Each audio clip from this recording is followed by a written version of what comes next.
নিয়ে সমুদ্রের মাঝখানে কোন রকম ঝুঁকি নিতে চাইবেন না, যার কারণে ক্যাপ্টেন পিসে এই এরোটি সম্পর্কে জানতে এয়ার ট্রান্সপোর্টের মেইনটেনেন্স কন্ট্রোল সেন্টারের সঙ্গে যোগাযোগ করেন।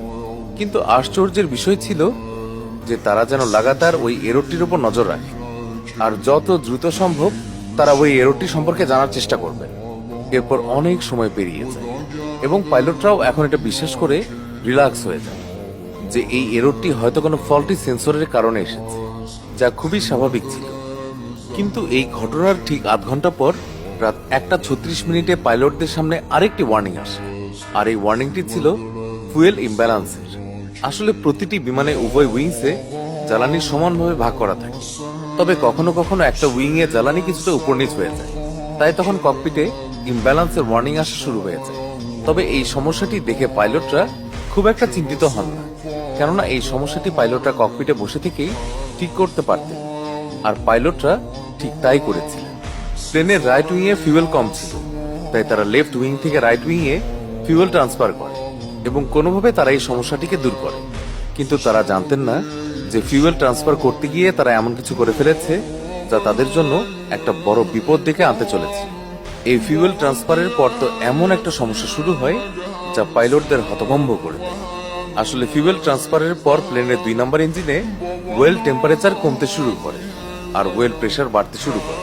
পাইলটরা এখন বিষয়টির গুরুত্ব বুঝতে পেরে একটু সিরিয়াস হয়ে যায়, কেননা প্লেনটি তখন আটলান্টিক মহাসাগরের ঠিক মাঝখানে ছিল আর দূর দূরান্ত পর্যন্ত ভূমির কোনো চিহ্নই ছিল না, যার কারণে পাইলটরা খুবই ঘাবড়ে যায় এবং প্লেনটি ল্যান্ড করানোর জন্য এয়ারপোর্ট খুঁজতে শুরু করে।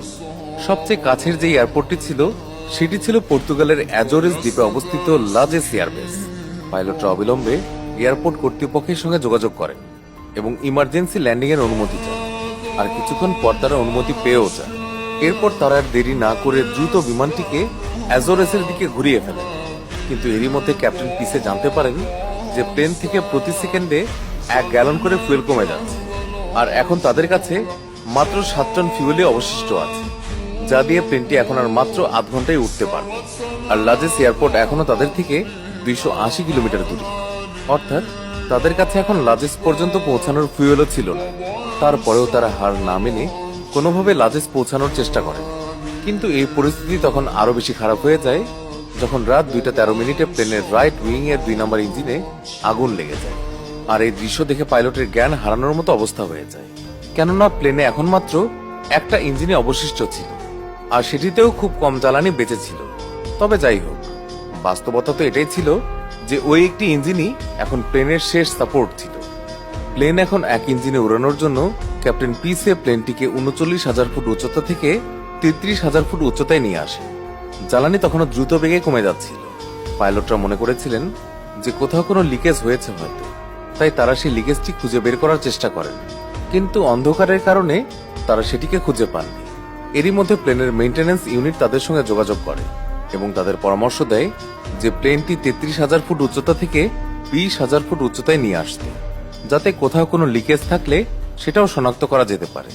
কিন্তু পাইলটরা এখন এই ধরনের ঝুঁকি নিতে পারছিলেন না, কেননা প্লেনটি যদি একবারে এত নিচে নেমে যেত আর লিকেজও শনাক্ত করা সম্ভব না হতো, তারপর তারা চাইলেও আর সেই উচ্চতায় ফিরে যেতে পারতেন না এবং তাদের বাধ্য হয়ে প্লেনটি সমুদ্রে ল্যান্ড করাতে হতো, আর সাথে সাথেই পুরো প্লেনটি সমুদ্রে তলিয়ে যেত।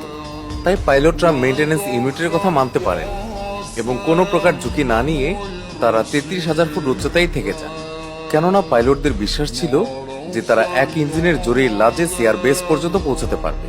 অন্যদিকে বিমান কর্তৃপক্ষ রানওয়েতে পুরো প্রস্তুতি নিয়ে রেখেছিলেন যাতে প্লেনটি ল্যান্ডিং এর সময় কোনো রকমের ঝুঁকি না থাকে। প্লেনটি এখন ধীরে ধীরে লাজেস এয়ারপোর্টের দিকে এগিয়ে যাচ্ছিল। ঠিক সেই সময় প্লেনের 1 নম্বর ইঞ্জিনেও আগুন লেগে যায়। সেই সাথে তখন এটাও নিশ্চিত হয়ে যায় যে প্লেনে কোথাও না কোথাও লিকেজ অবশ্যই রয়েছে। কিন্তু এখন নিশ্চিত হয়েও কোনো লাভ ছিল না, কেননা প্লেনের 2টি ইঞ্জিনই এখন নষ্ট। ইঞ্জিন নষ্ট হয়ে যাওয়ার সাথে সাথেই পুরো প্লেনের ইলেকট্রিসিটি সাপ্লাই বন্ধ হয়ে যায়। এর ফলে প্লেনে থাকা সমস্ত যাত্রীরা খুবই ভয় পেয়ে যায়। তবে র্যাম এয়ার টারবাইনের সাহায্যে ককপিটে তখনও ততটুকু ইলেকট্রিসিটি তো ছিল যা দিয়ে প্রয়োজনীয় ইকুইপমেন্ট চলতে পারে। প্লেনটি এখন 33,000 ফুট উচ্চতা থেকে 30,000 ফুট উচ্চতায় নেমে পড়েছে, আর এখন প্লেন